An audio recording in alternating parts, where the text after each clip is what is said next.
there's any champagne in here. What's sort of typically the MLS celebration for making the playoffs? Is there anything special? No. At this point, this is there's still a lot of work to be done. I think this is a workman-like performance, and how we got here was very workman-like, so we continue that mentality.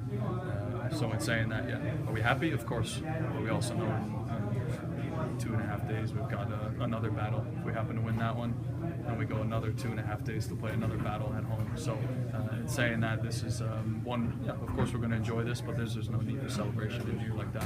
At a tough point, go ahead. Is it more meaningful this year, given everything that you guys went through, than maybe it was the other 8? I mean, I sit at home and think about things all the time. From stuff you read, from stuff you see on TV, from you try to draw on experiences from college, high school. Every single season, every sport has a different storyline. You can't predict where you're going to end up, or what's going to happen 2-3 games into a season, or what's going to happen mid-season. But you can control your effort, and that's one thing that never, I don't think, ever waned this year. Saying, okay, we didn't finish a couple chances early on in the season. Maybe that sends our season a different direction.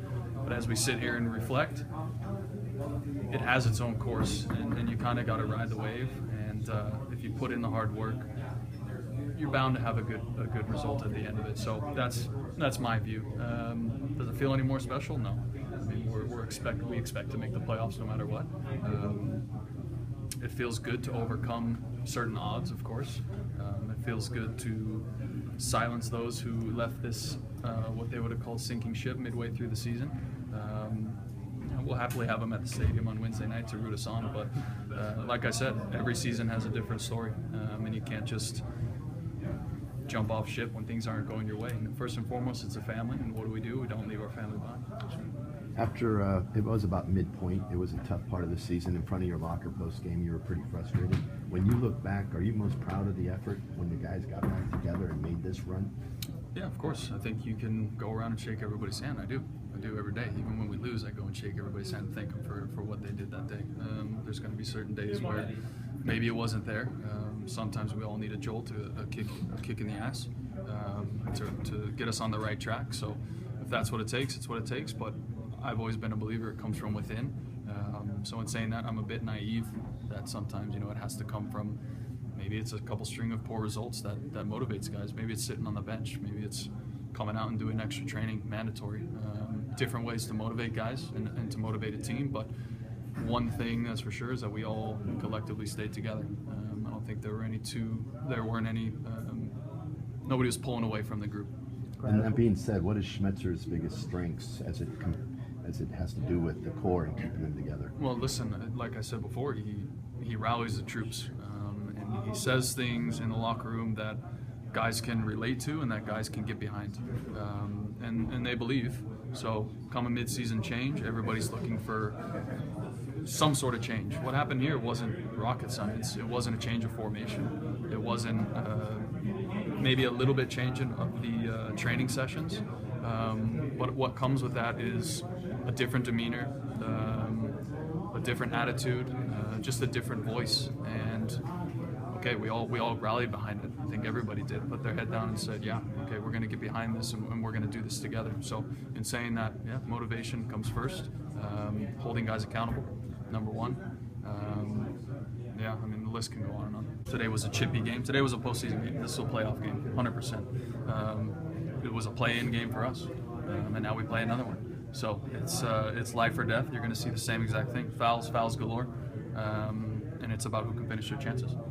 In referencing people sort of departing and sinking ship, what exactly are you referring to? Stuff I read online about this team is shit, is crap, is a lot of stuff I read was negative. That's what I mean. Has Brian earned the right to come back, remove that? Yeah, of course. Yeah, 100%. But how important is it just for the keep the momentum going with the team here? That this was just one step, like you said, it's a play-in. You got to continue the momentum. Every game is a test, and this was a play-in game. We passed.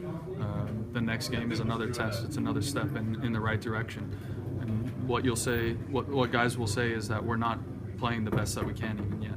And in saying that, okay, these next 6 games are an opportunity to show that we can play even better, and we can finish even better, we can defend even better. and we can get results in pressure situations. We've done that the second half of the season, pure pressure. All the pressure was on us to get results, and we passed. So now we have to reward ourselves with a good result on Wednesday night, and we have to come out fierce. How's this team most Last different one, without right, guys. Clint Dempsey out there? That's a good question. A lot of the play flows through Clint. He is a pivotal part of this team. Scored some massive goals. He is he's a pivot, and we only have one pivot now with Nico, and it's I would love to have Clint out there today. I think we win 5-6-0 for sure. I think on Wednesday night we have Clint, we win 4-5-0. I mean, you saw it with Orlando. We miss his creativity, we miss his finishing, we miss his feistiness going into the playoffs. That's what you want. But you're a team number one. You don't have 11 guys on a roster. You've got 28 guys. So in saying that, everybody else has to step up now, and most importantly, play their game. You're never going to replace Clint.